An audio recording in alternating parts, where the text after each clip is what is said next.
जिस अंतिम क्षण में इस शरीर से प्राण, इंद्रिय, मन और बुद्धि सहित जीवात्मा का वियोग होता है, उस क्षण को अंतकाल कहते हैं। दोस्तों, हम सभी को कभी ना कभी यह शरीर त्यागना ही है। श्रीमद् भागवत गीता में कुछ गूढ़ बातों पर विचार हम इस वीडियो में करेंगे। अगर आपने हमारा चैनल सब्सक्राइब नहीं किया है तो चैनल को सब्सक्राइब कर लीजिए, ताकि इस धार्मिक चर्चा में आप हमारे साथ बने रहें।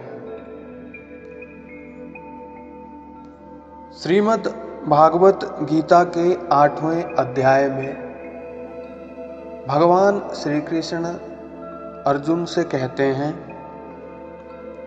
हे कुंती पुत्र अर्जुन, यह मनुष्य अंतकाल में जिस जिस भी भाव को स्मरण करता हुआ शरीर त्याग करता है, उस को ही प्राप्त होता है, क्योंकि वह सदा उसी भाव से भावित रहा है।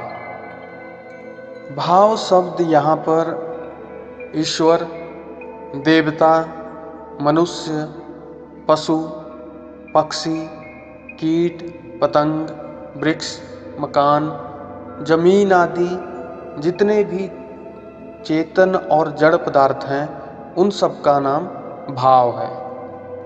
और अंतकाल में इनमें से किसी को भी स्मरण करना, उसका चिंतन करना ही स्मरण कहलाता है।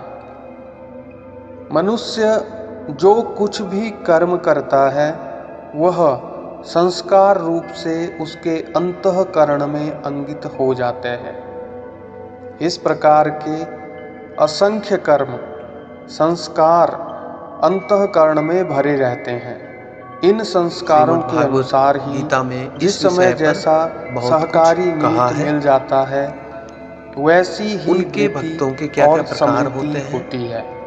और जब सात्विक कर्मों की अधिकता से सात्विक संस्कार बढ़ जाते हैं, उस समय मनुष्य सत्व गुण प्रधान हो जाता है और उसी के अनुसार स्मृति भी सात्विक होती है। इसी प्रकार राजस, तामस कर्मों की अधिकता से राजस, तामस संस्कारों के बढ़ने पर वह रजोगुण या तमोगुण प्रधान हो जाता है और उसके अनुसार स्मृति होती है। इस तरह कर्म,